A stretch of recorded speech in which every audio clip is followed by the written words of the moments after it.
Y cuando digo voy a compartir la doctrina del rapto de la iglesia, es para callar bocas. Porque cuando hablamos de doctrina, no es doctrina de hombres, es doctrina de los apóstoles de Jesucristo. Casi todas las cartas del Nuevo Testamento, Gálatas, Efesios, Filipenses, Judas, Primera y Segunda de Corintios, Segunda de Pedro, etcétera, etcétera, fueron escritas todas para combatir herejías, para combatir falsas enseñanzas. Así que cuando nos acercamos a la Biblia, lo primero que descubrimos al profundizar en la teología es que la revelación de Dios es progresiva. O sea, Dios no revela lo que ha revelado hace 1500 años o 3000 años, sino que Él va revelando conforme la iglesia va progresando en el Nuevo Testamento, en el Antiguo Testamento, conforme a Israel iba obedeciendo, iban teniendo más y más luz, hasta que se les apagó la luz a Israel. Y Dios tuvo que rechazarlos, ¿verdad?, cuando rechazaron a su Hijo Jesucristo. Y los profetas del Antiguo Testamento, como Daniel, Ezequiel, Zacarías, Joel, que hablan todos del tiempo que estamos viviendo, fueron profetas que cuando escribían lo que el Espíritu les revelaba, no sabían o no entendían ellos lo que estaban escribiendo. Por ejemplo, el libro de Daniel termina en el capítulo 12 y el ángel Gabriel le dice a Daniel: aunque no entiendas, los entendidos entenderán. ¿Cuándo? En el tiempo que tú y yo estamos viviendo.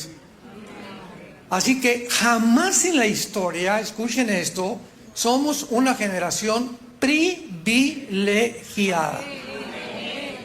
Porque ninguna generación, y estoy hablando de los últimos 15 o 20 años, ya no del siglo pasado, sino dentro del mismo siglo XXI, que estamos recibiendo revelación del Espíritu Santo para todos aquellos que siguen a Jesús. Amén. Fíjense que no dije los que creen en Jesús, porque los demonios también creen en Dios.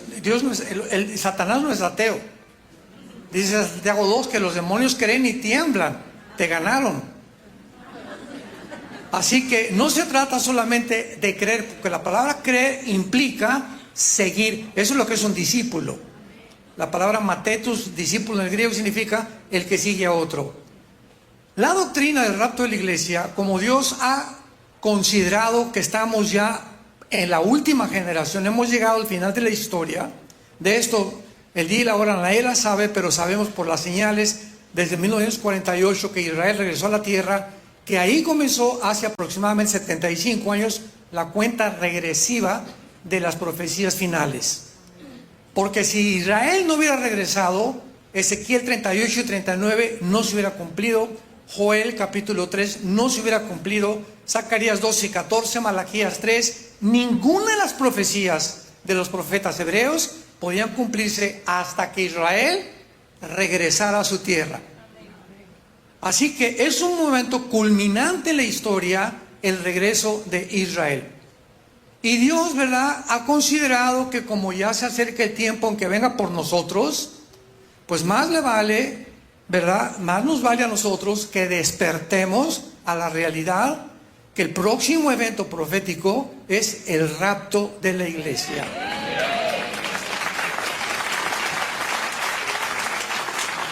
Del rapto se ha dicho que ni siquiera está en la Biblia, por el amor de Dios.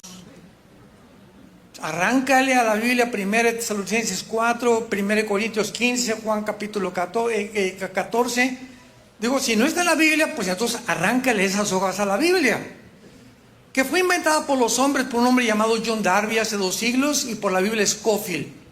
Bueno, si esto es así, vamos a debatirlo históricamente, porque los padres de la iglesia, Eusebio, Irineo, todos ellos escribieron acerca del rapto de la iglesia. ¿De dónde sacaron entonces? Yo le llamo marihuanadas. Es impresionante los conceptos tan babosos, tan tontos, que se están esgrimiendo y argumentando acerca de cosas como estas. Y que el rapto de la iglesia, ¿verdad?, es inventado, que ni siquiera está la palabra rapto. Por el amor de Dios, es que cuando se tradujo la Biblia del hebreo al griego, la versión Septuaginta, y cuando se tradujo al latín, aquí en 1 Tesalonicenses 4 que vamos a estudiar, la palabra arrebatamiento, que es la palabra griega arpazo, apúntalo, arpazo como suena con Z, es como un tigre hace esto, significa ser sacado súbitamente con fuerza. Y en el latín es raptarus. ¿Cómo que no existe el rapto? Bueno, es que, ¿has estudiado gramática? ¿Qué dice la gramática? Que hay palabras sinónimas. Pues lindo, precioso, hermoso, son palabras diferentes, pero tienen el mismo significado, de diferente forma. Entonces, el hecho que en esta Biblia diga arrebatados, en el griego arpazo, en el latín raptarus, son sinónimos. Cabeza de aguacate. Para los que están escuchando este mensaje, me da tanto coraje. Vayamos primero a la primera carta a los Corintios, capítulo 15. Estoy seguro que todos los que trajeron su Biblia se van a ir en el rapto.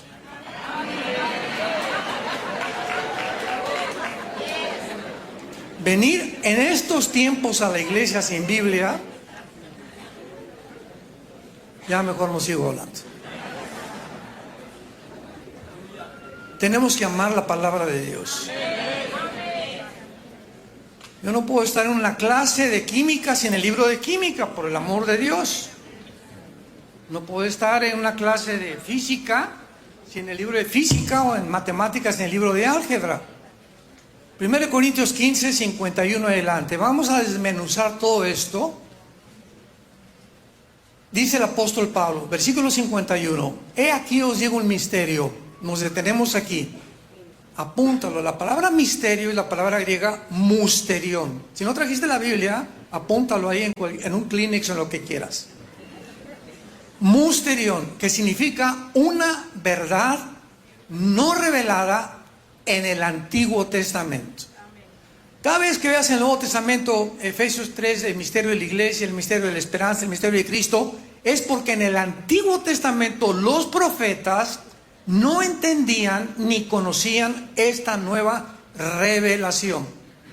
Esto es un misterio.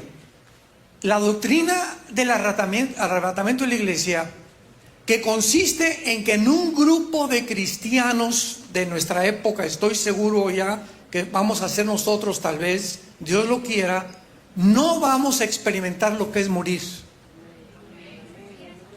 En un momento, en un cerrar de ojos, vamos a desaparecer millones de personas. Va a haber un congestionamiento de los medios de comunicación, aviones que se van a estrellar sin pilotos, choferes en las carreteras que no están dentro de la cabina del camión o del vehículo. Van a haber accidentes automovilísticos. Todos los niños menores de edad van a desaparecer del mundo. Todos los bebés, para ser sacados de los pederastas y de los pedófilos.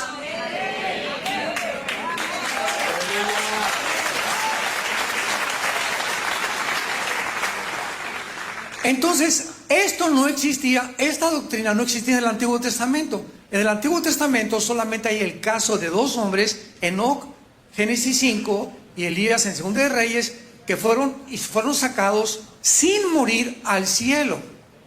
Fueron dos casos nada más, pero la doctrina o la enseñanza de todo esto, que una generación iba a desaparecer, ni tampoco las explicaciones ni los detalles que vamos a ver, no se encuentran en el Antiguo Testamento.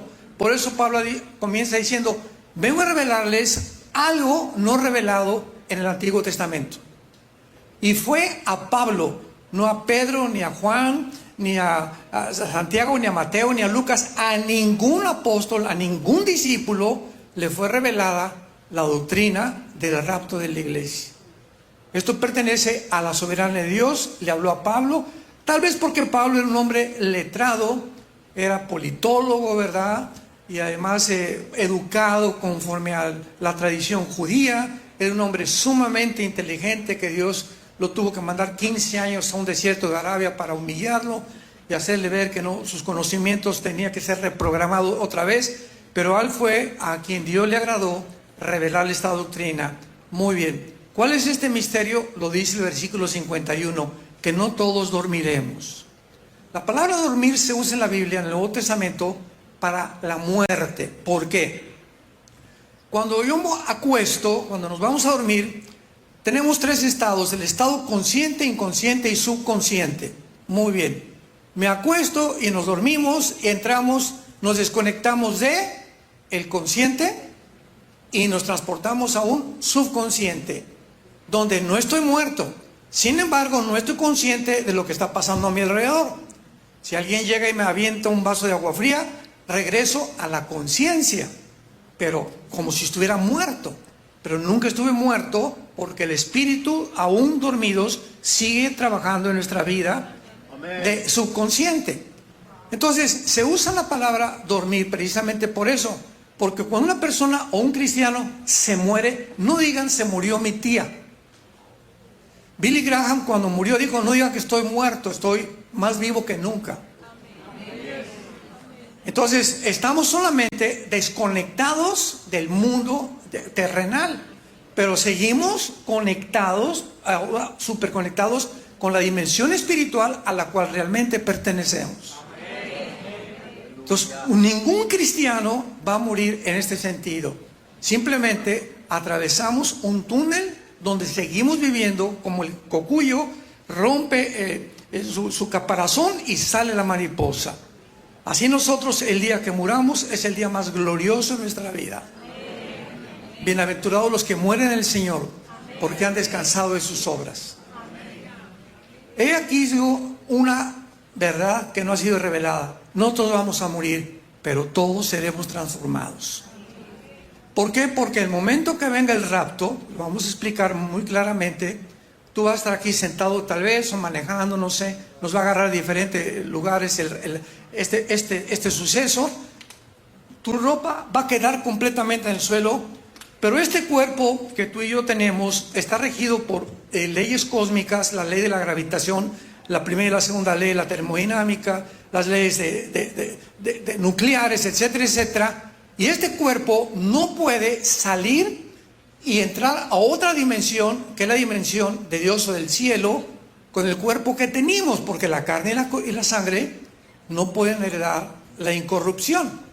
Entonces los ángeles que están en otra dimensión que nosotros entran dice la Biblia que entran a este mundo terrenal los ángeles, y pueden comer, pueden beber. Los ángeles pueden desaparecer, pueden atravesar, pueden aparecerse con forma humana, porque las leyes cósmicas que acabo de mencionar no afectan sus vidas.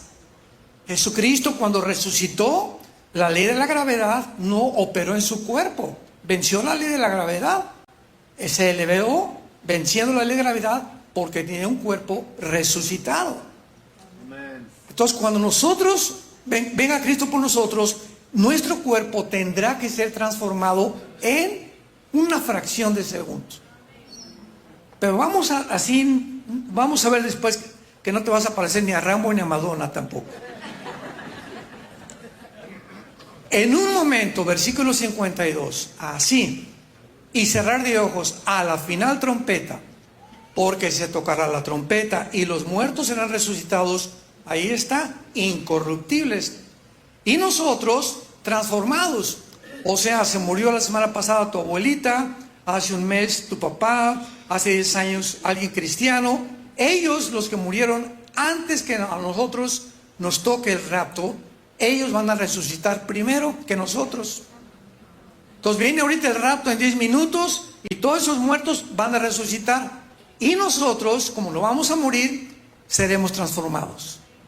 ¿Me van siguiendo? En un momento, en un abrir y cerrar de ojos, los muertos serán resucitados. ¿Qué muertos? Los muertos en Cristo, desde luego. Pero aquí es importante saber quiénes de Pentecostés a nuestros días. Los muertos en Cristo, los que formamos parte de la entidad misteriosa del cuerpo de Cristo, que inició en Pentecostés. Los muertos de Adán hasta Cristo serán resucitados al final de la segunda venida de Cristo, que son los muertos del Antiguo Testamento. Hebreos 12, versículo 1 y 2. Entonces hay un orden, 1 Corintios 15, 51 al 53, hay un orden para la resurrección. El primero fue Jesús, ¿verdad? Las primicias. 1 Corintios 51 y 52, y después nosotros, que somos la iglesia, somos los segundos en la resurrección.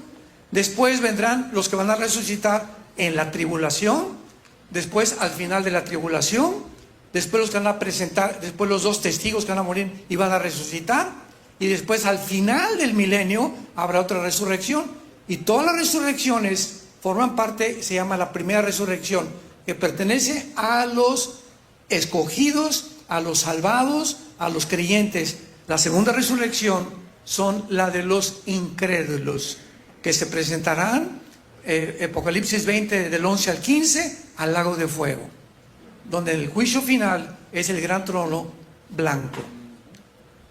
Versículo 53, ¿por qué es necesario? Ahora Pablo lo explica. No podemos en este cuerpo irnos a la otra vida con el cuerpo que tenemos. Es necesario que este corruptible, este cuerpo que está deteriorándose celularmente, este cuerpo donde opera la ley de la entropía física, que la Biblia le llama la ley de la corrupción. La segunda ley de la termodinámica dice todo se echó a perder. La segunda ley de la termodinámica contradice la famosa teoría de la evolución. Ponle a tu maestro esto enfrente de él. Maestro, usted es un inculto y un ignorante. ¿Cómo puede usted creer que venimos de los animales? Porque aquí no es, vamos hacia un lado de la Biblia. La segunda ley de la termodinámica impide la teoría de la evolución. La ley de la biología impide los aminoácidos, que son los ladrillos de la vida, impedirán la evolución. La ley de la genética, en 1954, descubre el ADN, acabó con la teoría de la evolución. 60% de los científicos ateos en este país se convirtieron. Porque si crees que venimos de los animales y vas a creer que realmente la Biblia tiene razón, ¿qué tienes que hacer? Pues convertirte a Cristo. No hay otra explicación. No hay de los marcianos llegaron ya.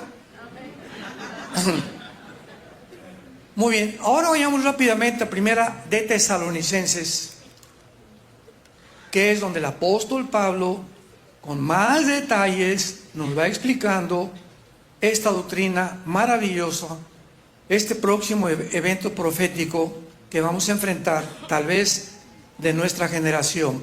Primera de Tesalonicenses capítulo 4, versículo 13 al 18. Comienza Pablo diciéndoles a esta iglesia en Tesalónica: tampoco, hermanos, queremos que ignoren acerca de los que duermen. O sea, hasta este momento, hace 2000 años, había muy poca explicación. ¿Qué hay después de la muerte? La única explicación que había en el Antiguo Testamento es que todos descendían al Sheol, que la palabra significa en el hebreo el lugar de la sepultura de los muertos. Y hasta que viene Cristo, lo vimos en la conferencia anterior, Él nos abre las cortinas y nos permite penetrar y entender qué había dentro de esa prisión que se llamaba el Sheol. Entonces, cuando dice Pablo, ahora no quiero que ignoren ustedes acerca de los que mueren, y está bien que lloremos porque todos tenemos que llorar a nuestros difuntos, pero sin embargo la muerte de un cristiano no nos provoca a nosotros una tristeza como la de nuestros abuelos. Yo me acuerdo de mi abuela materna, que le enseñaron que se moría alguien o un hijo, estuvo vestida de negro 2 años, por el amor de Dios. Le decía: abuela, eres la esposa de Batman. Un día le dije yo de broma, ¿no? O sea, el negro, el vestido negro hacía el luto, y esa es una tradición. ¿Por qué? Porque no conocen la Biblia, por el amor de Dios. Entonces ahora un cristiano se muere y sí le lloramos, nos afecta, nos estamos esperando un ser querido, etcétera, etcétera. Pero el solo pensamiento y la verdad bíblica, que están en un lugar mucho mejor que nosotros, finalmente nos consuela. Y ya no sigo pensando durante 3, 4, 6 meses, un año, por el amor de Dios. Ya lloramos 1 mes, 2 meses, 3 meses, pero tú tienes que seguir viviendo. Y piensa que está en un mejor lugar que nosotros. Un día me hablaron a las 2 de la mañana. Ay, hermano, quiero que ore por mi abuela. ¿Qué le pasa a tu abuela? Pues no, pues está muriendo. ¿Qué edad tiene? 92 años. Y le dije: pues déjale que ya se pinte. ¿Para qué quieren que se quede la pobre viejita todo seguir sufriendo aquí en este mundo? Porque si sigue viva es para seguir sufriendo y achaques y esto y se cae y ya no puede levantar. Ya, Dios, Padre, vete con el Señor. Qué increíble transformación experimentamos los cristianos con la verdad. ¿Cuánto nos ayuda la verdad a enfrentar la vida? ¿Para qué queremos? Ya se murió un muchacho de 30 años, gracias a Dios, porque no va a pasar los 40, que son los peores. O los 50, ¿verdad? Entonces, hay una esto se llama sinergia. O sea, Dios convierte algo que parece una maldición, que parece malo, y se murió y lo transforma en la resurrección. Esa es la esperanza que Dios nos vino a traer. No quiero que ignoren acerca de los que duermen. Ya abran los ojos, cristianos, para que no se entristezcan como los otros que no tienen esperanza. Este es el punto que Pablo quiere tratar. O sea, está bien, entristece todo, pero no puede estar con el luto un año, ni llorando a tu muertito un año, ni 2 años, porque no es bíblico. Gózate porque somos peregrinos y extranjeros en este mundo. Vamos de paso nada más. Vamos de paso, amados santos de Dios. Este no es nuestro mundo, no somos de este mundo. Hemos sido cambiados para ver con otra perspectiva el mundo. Para que no se entristezcan como los otros. Versículo 14. Porque sí creemos, un sí condicional. Aquí está la diferencia. Si tú crees que Jesús murió y resucitó, traerá a Jesús a los que durmieron con él. ¿Lo crees?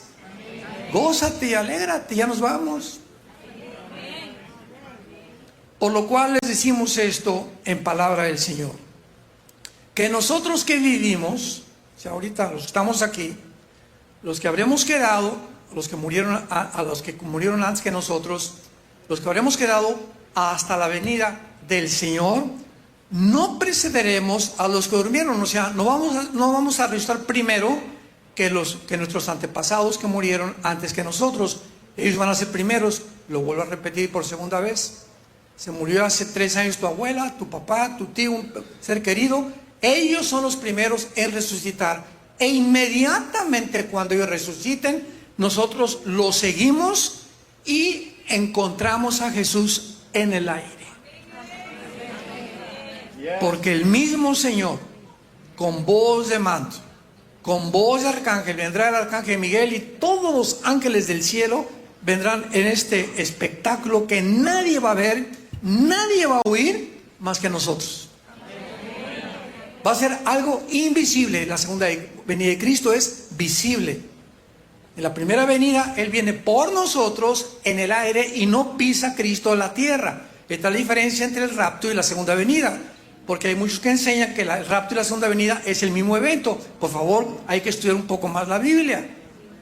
El rapto viene por nosotros, nos saca del mundo. Van a pasar 7 años, la semana 70, Daniel, en el cielo.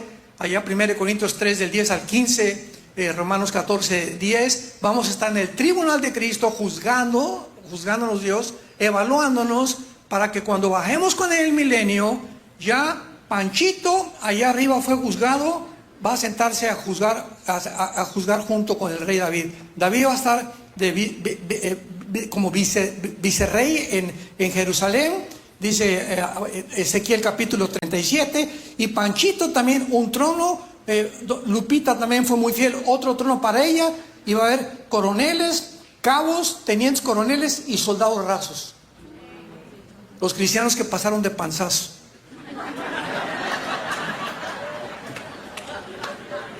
Los que como dicen, no, pues yo aunque sea con un 6 de calificación paso a la universidad o paso a la preparatoria. Ok, pues sí, pasaste copiando y lo que sea, ya estás ahí en la preparatoria o en el high school, ¿verdad? Pero sin embargo, cuando te enfrentes vas a dar cuenta que va a ser 3 veces más difícil que haber pasado con un 7 o con un 8 de calificación. Entonces hay cristianos que dicen, no, yo soy cristiano carnal. Y pues aunque sea me voy con un 6 de calificación. ¿Sabes una cosa? Que a lo mejor ni cristiano eres. Porque si tu vida no ha sido transformada por el poder de Dios desde que tú dices que eres cristiano, tu cristianismo es una risotada. Eres una persona religiosa, pero no has sido transformado por el poder de Dios. Aleluya.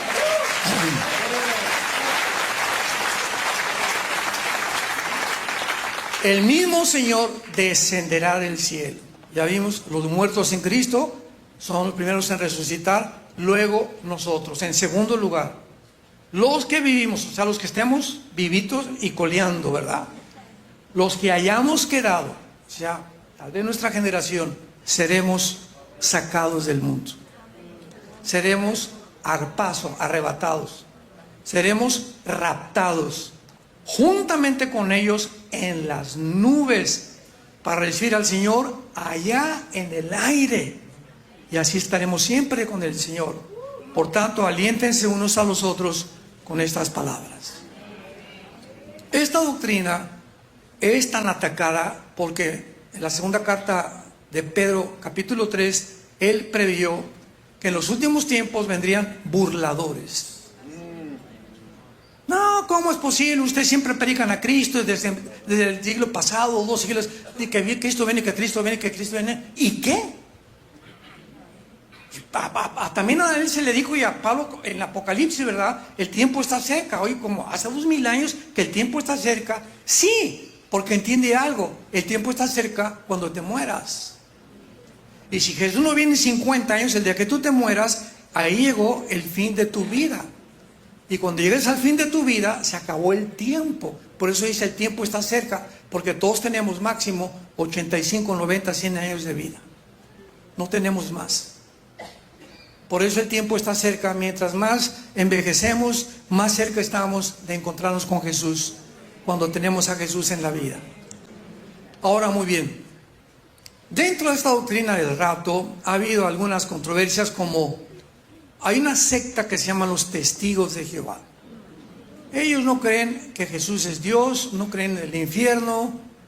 Se crea una publicación que se llama La Torre del Vigía, The Watchtower Society en Nueva York. Y al mismo tiempo ellos dicen, ¿verdad?, que nosotros realmente, que la muerte es una cosa, o sea, que en el momento de la muerte, nosotros no vamos realmente a morir como creemos, sino que va a ser otro tipo de muerte. Y que además durante la muerte, ¿verdad?, no hay tal cosa como espíritu y como alma. Que el espíritu y el alma es lo mismo, y que cuando muramos se acabó, etcétera, etcétera. Vayamos a Génesis 35. Vamos a ver todo esto respaldados con la Biblia, para darnos cuenta que cuando muramos hay dos elementos que forman al ser humano. Primera de Tesalonicenses 5:23, y lo vamos a ver ahorita. Hebreos capítulo 4 versículo 12, la palabra de Dios es como una espada que penetra hasta partir el alma y el espíritu y divide el alma y el espíritu. O sea, el alma y el espíritu no son intercambiables. Vamos a ver que son dos cosas completamente diferentes. A los que les interese, apúntalo. Somos un espíritu. Tenemos un alma. Somos un espíritu, tenemos un alma y vivimos dentro de una botella. De un cuerpo, ¿verdad?, que está diario deteriorándose y muriendo celularmente. Entonces, la Biblia es el único libro del Maharanivana Sutta, del Tripitaka de Buda, de los Vedas de los persas, de cualquier libro sagrado que tú me quieras mencionar, o del Corán del Islam, el único libro que nos dice quién es el ser humano. Si Sigmund Freud hubiera sabido que realmente somos un espíritu, si Karl Marx hubiera sabido que somos un espíritu, no hubiera propagado las teorías que propagaron, por desconocer precisamente que es imposible que el ser humano pueda llegar a controlar al ser humano. Llámese democracia, llámese republicanos, llámese teocracia, llámese virreinato, el sistema de gobierno que tú me digas, todo, como decía Winston Churchill, entre los sistemas de gobierno, la democracia es la mejorcita, pero también entre las peorcitas. O sea, no hay un sistema de gobierno perfecto, porque el ser humano es imperfecto. Entonces nunca encontraremos el elixir de este movimiento populista, y esto son mentiras, mentiras, mentiras, mentiras. La Biblia nos libra de la mentira y de la falsedad porque conocemos la verdad. Hasta que venga Jesús, las cosas no van a mejorar en el mundo. Génesis 35, versículo 18. Veamos con atención lo que dice el Antiguo Testamento. Aconteció que al salírsele el alma, pues murió. Llamó su nombre Benoni, mas su nombre le llamó Benjamín. Apunta por favor la palabra alma en el hebreo, que es la palabra, te la voy a pronunciar como se escribe, nepesh, S-H al final, con N de Nancy al principio. ¿Por qué digo esto? Porque la versión nueva internacional lo traduce como aliento, que es una barbaridad. Esa versión no se la recomiendo yo a nadie. ¿Cómo que aliento? El aliento es aliento.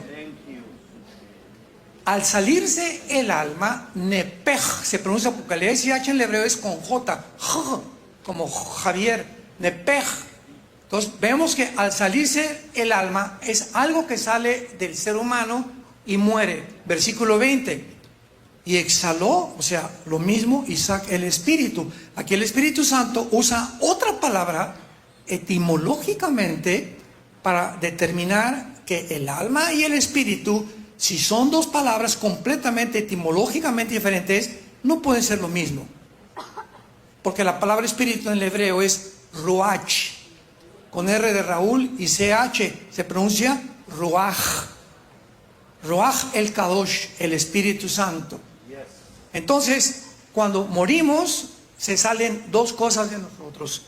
El cuerpo lo pueden cremar, acabaste en la panza de un tiburón, el tren pasó por arriba de ti, te hizo tortilla costarricense, y no importa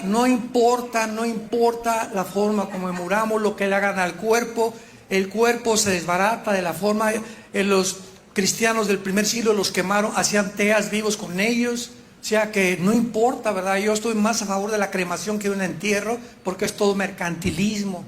Y las colas, y lo siento, ¿saben qué? No queremos ver a nadie más que a la familia. Y ya nos vemos en 6, 4, déjeme guardar yo mi luto 3 o 4 meses, ¿verdad? Y ya voy a estar recuperado por Dios para enfrentar la vida. Pero mientras tanto hay mercantilismo y está en la caja del muerto. Mi Panchito, tu Panchito no te oye. Un cristiano no regresa jamás al cementerio. Ahora viene el Día de los Muertos ya. No me acuerdo el cuento que les conté de la India María en México. Viene el Día de los Muertos y estaba la India María en el cementerio con una olla de mole. Y llegó a la señora Pompidou con las flores y se le queda mirando y le dice: India bruta, ¿cuándo crees que tu muertito vendrá por el mole? Y le contestó la India María: ¿cuándo venga el suyo por las flores? Tanto los muy Pompidou como los más ignorantes viven en el paganismo. O sea, pero son costumbres que hemos heredado por ignorar la verdad. Pero ya cuando ya no vamos al cementerio, no hay nada ahí. Y le hablas al muertito: mi Panchito, y te fuiste, y mi Lupita, etcétera, etcétera. Le estás hablando a los gusanos, por el amor de Dios. Y estás negando en la resurrección de Jesucristo. Por eso dice: si creemos que Jesús murió y resucitó, entonces también sabemos que van a venir con nosotros. Pero ya no están aquí, están en un lugar mucho mejor. Entonces, el espíritu es la parte inmaterial con la cual tenemos contacto, amamos, servimos y conocemos a Dios, porque Dios es espíritu. Juan 4:24. El alma, escúchame muy bien, es el centro de 4 cosas: emociones, sentimientos, la voluntad y el intelecto. El alma.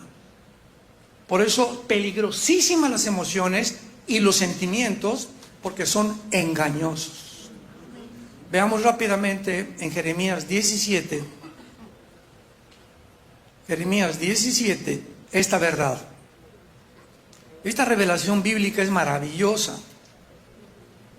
¿Cuánto debemos amar la palabra de Dios? Y el domingo ni la traen. Jeremías 17:9. Engañoso es el corazón más que todas las cosas, y perverso. ¿Quién lo conocerá? Lo voy a traducir en el original hebreo. Escuchen lo que dice la Biblia. Engañoso es la palabra akdof, que significa chueco o torcido. Y después de que traduzca esto, vamos a leerlo en el hebreo. La palabra corazón es la palabra L de Lola, E de Enrique, B de Víctor, lev. En todo el Antiguo Testamento, cuando llegas, sobre todas las cosas guarda tu lev, tu corazón, porque de él mana la vida, y conforme al corazón, y David era un hombre conforme al corazón de Dios, está hablando del alma. El corazón son los sentimientos, la voluntad, el intelecto y las emociones. Ahora vamos a seguir leyendo. Chueco y torcido son los sentimientos, las emociones, el intelecto del ser humano. Nacimos descompuestos. Para resumir, más que todas las cosas, y perverso. La palabra perverso es anás, así como suena anás, que significa incurable. Nacimos incurables, con una enfermedad, con un virus que la Biblia llama pecado. Sigmund Freud le llamó el medio ambiente. William Shakespeare, el defecto trágico. Carlos Marx, la lucha de clases. Siempre hemos tratado de buscar cuál es el problema humano, porque somos tan autodestructivos. Tenemos casi 6.000 años de historia, y de acuerdo al Instituto para la Investigación de la Paz en Suecia y Estocolmo, acaban de considerar que de los 6.000 años de historia del ser humano, solamente han habido 25 años de paz.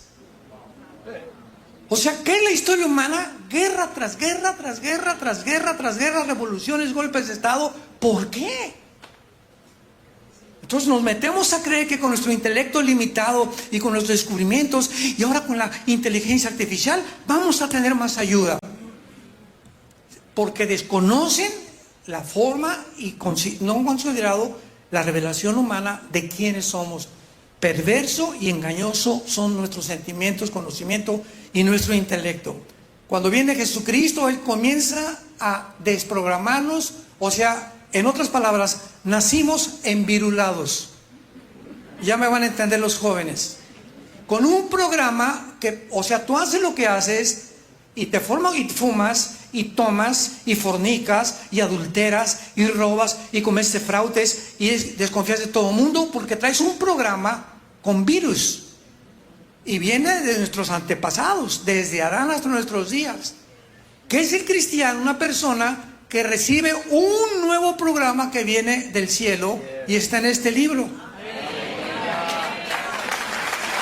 Entonces Dios, ¿qué hace ahora?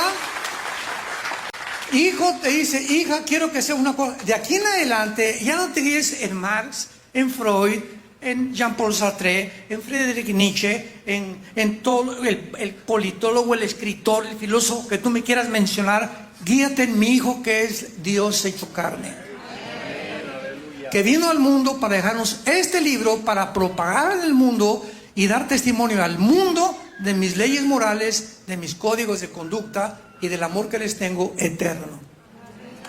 Y vayan y hagan discípulos al mundo entero. Esa es nuestra responsabilidad. Entonces, cuando entendemos esto, que nacimos torcidos, chuecos. ¿Por qué fumas? Porque me gusta. ¿Y qué dice la cajetilla? Este producto no sirve para la salud. ¿Y por qué lo sigues fumando? Porque me gusta.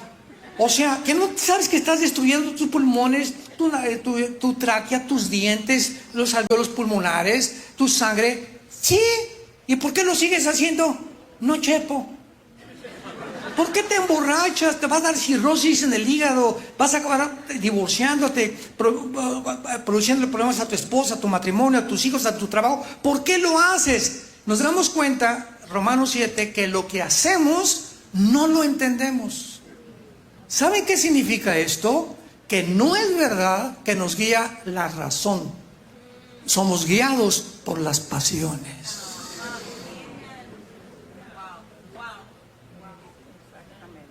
La razón me dice, me estoy destruyendo, me estoy autodestruyendo, marihuana, drogas, pensamientos de suicidio, tendencias que tengo. ¿Por qué estoy así, verdad? Porque somos autodestructivos. Nacimos así autodestructivos, haciéndonos daño. El hombre es el lobo del hombre. Como decía un filósofo alemán, el hombre es el lobo del hombre.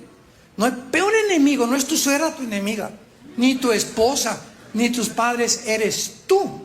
El más grande enemigo está dentro de nosotros. Se llama pecado.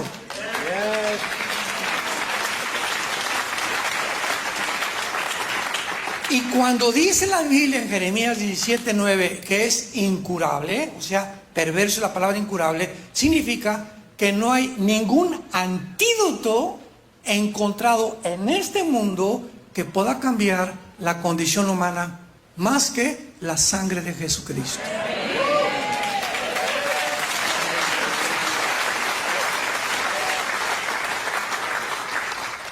Más que la sangre de Jesucristo. La palabra sangre, dice el Levítico 11, ¿verdad? Es la vida. Y cuando Jesús derramó su sangre, derramó su vida. Es la vida de Jesús dentro de tu vida la que va a comenzar a contrarrestar la tendencia que tenemos de la autodestrucción. Y mientras más te tardes en obedecer a Cristo, más rápida será tu destrucción. Más daño te seguirás haciendo. Muy bien. Entonces, cuando muramos, ¿verdad? Hay dos cosas que se salen de nosotros: el alma y el espíritu. Vayamos a Apocalipsis 6 y veamos otro ejemplo para demostrar que al morir no estamos dormidos, estamos bien conscientes. Es lo que estamos tratando de probar, porque los testigos de Jehová dicen que estamos dormidos en la hora de la muerte. Y vean todos los ejemplos de la Biblia que al morir estamos despertísimos, vivitos y coleando. Aquí estamos en el quinto sello, Apocalipsis 6, versículo 9. El quinto sello se abrió y vi bajo el altar las almas de los que habían sido muertos por causa de la palabra de Dios y por el testimonio que tenían. Y clamaban a gran voz diciendo, veamos nosotros, esta visión de Juan es del cielo. En el cielo hay un tabernáculo. Cuando Dios le dijo a Moisés, haz este tabernáculo, el patio, el lugar santo, el lugar santísimo, Moisés no tuvo nada de él de meter su mano. Pues aquí un florerito, nada. Aquí puedo meter una pintura, nada. Usted va a hacer lo que le estoy diciendo, le dijo Dios. Aquí no son ideas del hombre, son ideas mías. Y le dio los planos del tabernáculo Dios en el monte Sinaí. Esto significa que ese tabernáculo está en el cielo, porque estaba siendo copiado exactamente del tabernáculo que está en el cielo. En el cielo hay un lugar santo, santísimo, un patio, etcétera, etcétera. Lo vamos a ver después en Ezequiel 40 al 45, más o menos. Entonces, cuando vemos nosotros que Juan ve en el cielo un altar, ¿verdad? Es el que estaba en el lugar santo, donde venían a depositarse el incienso también de todos los mártires. En el cielo oyó que estaban hablando. Juan vio a los que estaban muertos hablando con Dios, clamando con Dios. Y es importantísimo la conversación que tuvieron con Dios. Los mártires le dijeron a Dios, versículo 10, ¿hasta cuándo, Señor? Fue una pregunta. ¿Hasta cuándo? ¿Hasta cuándo? Señor santo y verdadero, no juzga si venga nuestra sangre en los que moran en la tierra. ¿Acaso, hermanos, en Cristo no es nuestro clamor? Oh Dios, ya ven. ¿Hasta cuándo seguirán las guerras, pederastas, burlas a tu palabra, burlas a Cristo? Los gobiernos corrompiéndose como nunca jamás. Todo un mundo desarticulado a nuestro alrededor. Que el dólar cae, que el petróleo, que rumores de guerras, que la guerra nuclear, etcétera, etcétera. Que este gobierno que ya invadieron Ucrania, que China ahora quiere invadir Taiwán, etcétera, etcétera. Que ahora quiere Irán penetrar en todo el continente americano. Que ya tienen todos los terroristas del mundo sostenidos por Irán. Todas estas noticias que oímos todos los días son noticias negativas. Nos encontramos en un mundo convulsionado por el pecado, sin saber los seres humanos qué es realmente lo que está produciendo esto en el mundo. Y le decimos a Dios, yo cada vez que cuando me acuesto en la noche siempre le digo, Señor, ojalá que amanezca contigo ya. que ya vengas por nosotros. Y cuando suben al cielo estas almas, le siguen preguntando a Dios, y la pregunta es ¿por qué? ¿Que acaso al llegar al cielo no podemos realmente ya descansar completamente? Pero acordémonos de algo, y nos da la respuesta este pasaje. Entonces le preguntan a Dios, Señor, ¿hasta cuándo ya se acaba el mundo? En otras palabras, los que están en el cielo en este momento tenían conciencia y podían saber lo que estaba pasando en el mundo. Si no, no le hubieran preguntado eso a Dios. O sea, estaban viendo todavía las guerras en el mundo, ¿correcto? Y entonces no se les dijo nada más que los vistieron de blanco. Se les dieron unas vestiduras y entonces se les dan estas palabras: descansen todavía un poco de tiempo hasta, ese hasta es la palabra clave, hasta que se complete el número de sus consiervos y hermanos que van a morir como ustedes. O sea, hasta Apocalipsis 7, cuando vemos la primera resurrección de entre los de la tribulación, entonces ellos van a descansar. En otras palabras, no es hasta la segunda venida de Cristo, pero nosotros vamos a estar en el tribunal de Cristo hasta la segunda venida de Cristo, cuando realmente vendrá en el milenio nuestras vacaciones en Cancún. Finalmente ya. Entonces, en este tiempo que están haciendo esta pregunta es el tiempo de la tribulación. Y están viendo que sigue la matanza y les dice, hasta que no mueran todos los que van a morir como ustedes. ¿A quién se está refiriendo? A los muertos por el anticristo, que van a morir como mártires iguales que ellos. Esto nos muestra también que después de la vida nosotros seguimos viviendo. No hay tal cosa como que estamos dormidos en la muerte. Muy bien, y en penúltimo lugar, ¿cómo serán nuestros cuerpos cuando resucitemos? Ay, hermano, como Madonna, como Rambo. Si a un viejito se muere de 65 años, ¿cómo? Son preguntas muy interesantes. ¿Tendrá más juventud? Pongan atención. Una pregunta a todos los teólogos. Vámonos. Si Cristo hubiera seguido viviendo, ¿hubiera envejecido?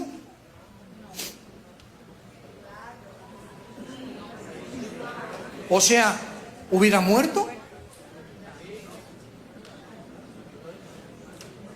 Los que contestaron que sí están reprobados. Que ni te oiga tu esposa.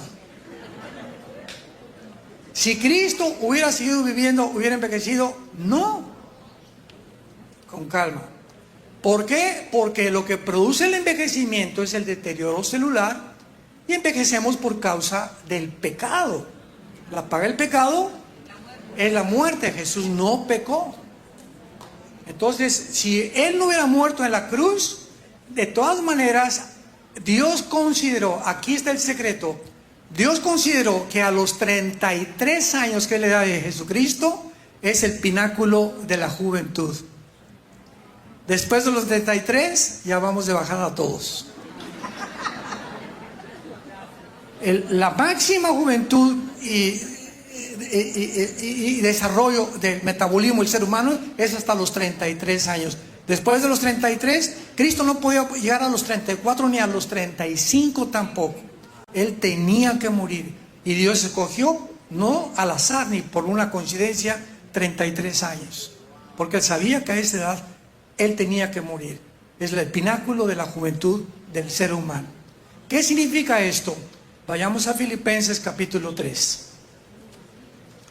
Y esto ya nos va a dar mucha más claridad. Y dice así, aquí se nos dice cómo va a ser nuestro cuerpo. ¿Están emocionados de saber cómo va a ser? ¿Qué sorpresas se van a llevar?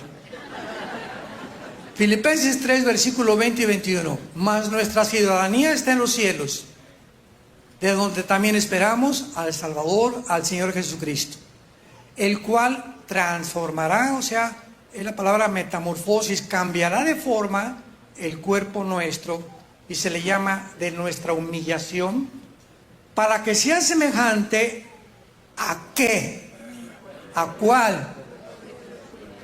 Para que nuestro cuerpo resucitado sea igual al cuerpo resucitado de Jesús. Preguntas. ¿Cómo era el cuerpo resucitado de Jesús? Número 1.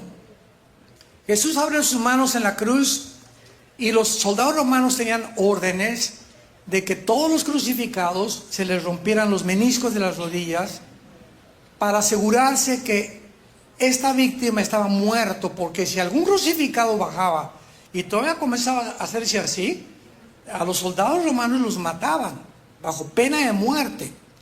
Entonces, cuando se acercó el centurión romano a la cruz y vio a Jesús, pasó algo inexplicable fuera de la Biblia. ¿Por qué el soldado romano no hizo? Él era el jefe de todos los soldados. Él debió haberle roto las rodillas a Jesús. Pero estaba escrito en la Biblia que a Jesús no le romperían los huesos. Entonces el soldado romano, sin saber lo que estaba haciendo, ¿verdad?, instintivamente agarró una lanza y dijo: pues me voy a asegurar de otra manera, sin saber él que estaba cumpliendo una profecía. Y atraviesa a Jesús del lado izquierdo al lado derecho con una lanza. Y Juan escribe en su evangelio: y vi salir una gota de sangre con agua. Esto fue hace 2000 años. Y ahora, a la luz de la cardiología moderna, cualquier cardiólogo te da testimonio que esto es una evidencia de la rotura del pericardio, que es la capa que envuelve el corazón, el pericardio. O sea que cuando Jesús le sale la gota y la sangre, acaba con todas las mentiras de que bajó vivo y que después lo curaron, etcétera, etcétera. Esta evidencia científica es una conceptualización definitiva, definida, ¿verdad?, acertada, de que Jesús estaba muerto, pero al mismo tiempo nos muestra claramente cuál fue la causa clínica de la muerte de Jesús. Porque los crucificados morían o de asfixia o de desangramiento. A romperle los huesos, si estaban todavía medios vivitos, se colgaban, el diafragma era imposible que pudieran seguir respirando, entonces la asfixia los remataba. Pero ¿qué fue clínicamente lo que le quitó la vida a Jesús? Y lo dice 1000 años antes el Salmo 22, escrito por el rey David. Dios mío, ¿por qué me has desamparado? ¿Verdad? Quebrantaron mi vida, mi corazón fue como la cera. O sea, ¿qué fue lo que produjo la muerte de Cristo? El corazón le explotó por dentro de dolor. Cuando tus pecados y mis pecados fueron puestos sobre su cuerpo, Él no pudo soportar.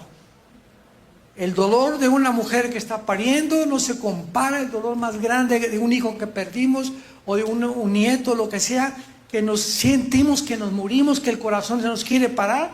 Este es un dolor que es mínimo al dolor de Jesús al llevar tus pecados y mis pecados. Murió de dolor.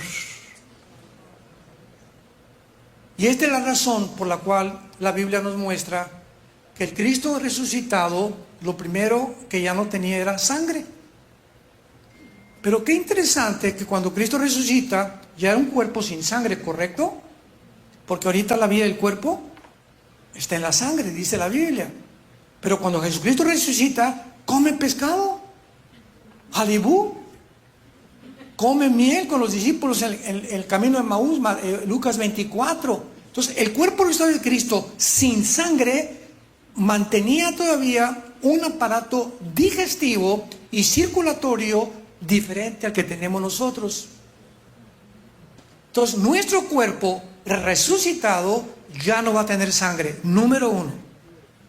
Ya se acabaron las biometrías hemáticas, los análisis de sangre, ir al doctor, nada de eso. Número 2, vamos a poder seguir comiendo.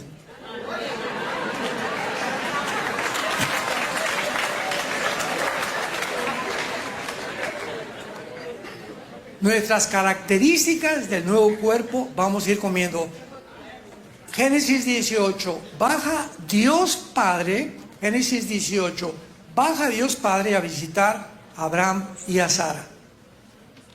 Y acompaña a Dios el Padre 2 ángeles. Y cuando entra a la aldea donde está Abraham, corre Sara y le dice Abraham a Sara, hazme unas arepas. ¿Eso dijo? Lo que haya sido, ¿verdad? Pero cocinaron un cabrito, lo que haya sido, y Dios el Padre y los ángeles comieron alimentos como el que tú y yo comemos. O sea, los seres en la otra dimensión se adaptan a esta dimensión. Nosotros no podemos adaptarnos a la de ellos, pero ellos se adaptan a la de nosotros. En tercer lugar, ya pasaron algunos días y están los discípulos ahí encerrados con candado en un cuarto, y está Tommy Boy, el dídimo, el agnóstico, el escéptico de los discípulos. No, a mí ya resucitó, llegó Pedro y las mujeres lo vieron, fueron a la tumba y no está Jesucristo. Y dice Tomás, yo no, hasta que no toque sus manos y no ponga su mano en su costado, yo no voy a creer. A mí no me vengan con cosas tontas de fantasmas y es cosas. Y en ese momento, cuando estaba hablando Tomás, Jesús atraviesa el cuerpo, atraviesa la pared.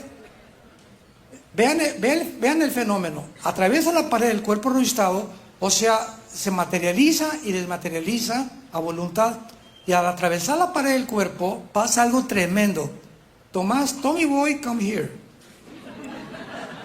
Cuando Tomás pone las manos en las manos de Jesucristo, no la atraviesa, toca algo sólido. Y cuando mete su mano en el costado para ver la herida de la lanza, toca algo sólido. Jesucristo dijo, un espíritu no tiene carne y huesos como yo. Tercera característica, nuestro cuerpo resucitado podrá materializarse y desmaterializarse a voluntad.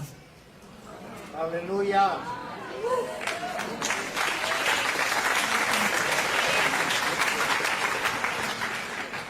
Y finalmente, cuando Jesucristo, Hechos 1, del 8 en adelante, ya se juntan los discípulos y Jesucristo comienza a elevarse hacia el cielo, y un fenómeno vuelve a suceder. La ley de la gravitación, que atrae todo lo más ligero que el aire hacia el centro de la tierra, no opera en el cuerpo resucitado de Cristo. Cristo, al ascender, vence la ley de la gravedad.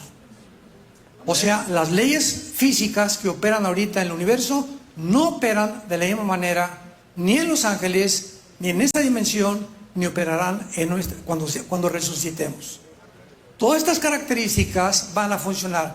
Y probablemente todos vamos a resucitar aproximadamente a los 33 años de edad. Tal vez.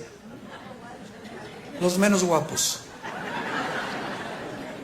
Y finalmente, cuando bajemos con él al milenio, vayamos a Isaías 65, vamos a continuar reproduciéndonos.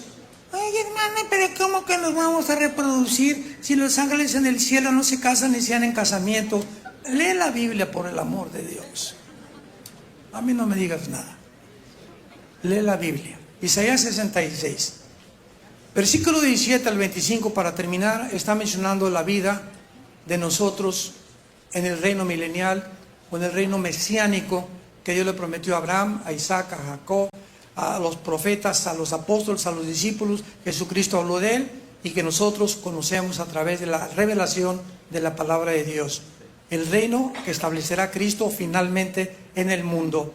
Y dice así en el versículo 22, no edificarán en ese tiempo para que otro habite, o sea, no va a haber envidias, no plantarán para que otro coma, porque según los días de mi pueblo, mis escogidos disfrutarán la obra de sus manos. No trabajarán en vano, ni darán a luz para maldición, porque son linaje de los benditos de Jehová, y sus descendientes, o sea, nuestros hijos que se convirtieron, seguirán con nosotros. Oremos por nuestros hijos, que nos acompañen en el reino de Dios.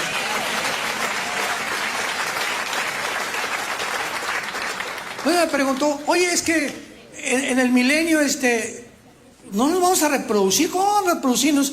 Digo, entonces en el milenio va a haber hombres y va a haber mujeres. Y nos vamos a estar como los chinitos nomás mirándolas. ¿Para qué vamos a vivir hombres y mujeres sin nada? Sin ni tocarnos. Hola, mi amor. Yo tu amor, yo no soy tu amor. Nos van a contestar, ¿no? Hay matrimonios que van a seguir allá en el milenio si se amaron y solamente Dios considera si te dará otra o te dará otro. O te cambia al cocodrilo con el que vives. O con la que vives, ¿verdad? Solamente. Eso no se puede contestar.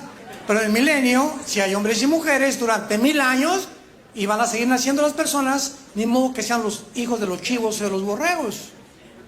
Van a ser de nosotros. Entonces, ¿cómo contradice, hermano, que dice que los ángeles en el cielo? A ver, vuélvelo a leer. En el cielo los ángeles, el matrimonio aquí en la tierra y matrimonio ante un juez, porque se necesita la ley civil que le garantiza a la mujer que ese pelafustán no se vaya a pintar y que vaya a irse lejos y dejarla encargada con los 2 chamaquitos sin darle ninguna adopción ni ninguna derecho de dinero. Pero cuando estemos en medio no se van a necesitar actas de matrimonio. ¿Por qué? Porque estará Dios juzgándonos, Él con vara de hierro. Entonces, es lo que significa, aquí no nos vamos, en el cielo y después de ahí nos vamos a la eternidad. Apocalipsis 21 y 21 del milenio, nos vamos a la eternidad, y es en la eternidad donde algo va a cambiar que ya no se nos revela. Cielos nuevos y tierra nueva. Yo me conformo con saber hasta el milenio y saber que la eternidad la pasaremos con Jesús. Y ya dice finalmente Apocalipsis 21, vi un cielo nuevo y una tierra nueva, porque el primer cielo y la primera tierra pasaron. Esto es después del milenio, y el mar ya no existía más.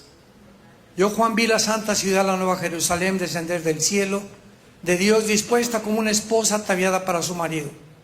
Y oí una gran voz en el cielo que decía: he aquí el tabernáculo de Dios con los hombres. Él morará con ellos, ellos serán su pueblo, y Dios mismo estará con ellos como su Dios. Enjugará Dios toda lágrima de los ojos de ellos, y ya no habrá muerte. Esto después del milenio, porque en el milenio va a haber muerte. Va a haber pecado todavía en el reino milenial, pero en la eternidad ya no habrá muerte, ni llanto, ni clamor, ni dolor, porque las primeras cosas pasaron. Y me dijo: hecho está, yo soy el alfa y el omega, el principio y el fin. Al que tuviere sed, yo le daré gratuitamente de la fuente del agua de la vida. El que venciere heredará todas las cosas, y yo seré su Dios, y él será mi hijo. Escuchen la final advertencia de Dios.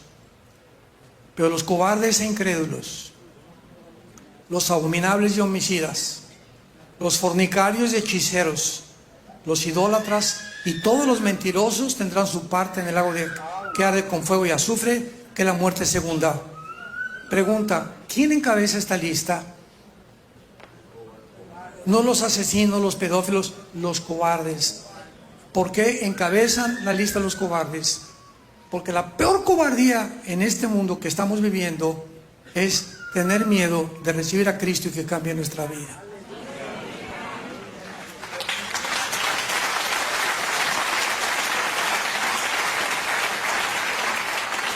Ay, hermanos, que tengo miedo que si recibo a Cristo tengo que dejar a mi amante. Y si recibo a Cristo ya no puedo seguir robando. Y si recibo a Cristo no voy a poder seguir teniendo los sueños que yo tenía. Muy bien. El que quiera amar su vida la va a perder, pero el que la pierda por causa de mí la salvará. I'm just me, and you're just you.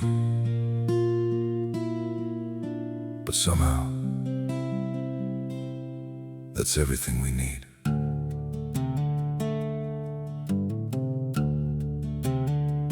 I don't have a perfect story, no shining crown to wear, just a heart that keeps on choosing you in every prayer. You're not made of fairy tales, you're not some distant dream, just the one who feels like home in ways I can't explain. I'm just me and you're just you, Nothing more, but it feels true. No disguise, no in-between. Just the way it's meant to be. We don't need to be someone. We don't have to chase the sun. In this world so wild and free, you belong with me.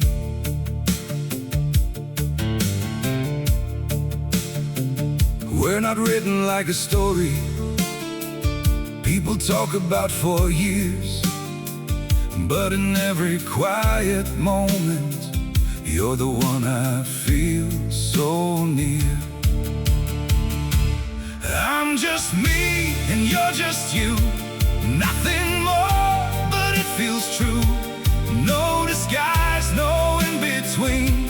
Just the way it's meant to be. We don't need to be someone. We don't have to chase the sun. In this world so wild and free, you belong with me. Maybe we're not perfect, maybe we don't shine, but if you stay beside me, then everything is right. I'm just me and you're just you. Still somehow we make it through. Every road and every sea leads you back to me. We don't need the stars above, we already have enough.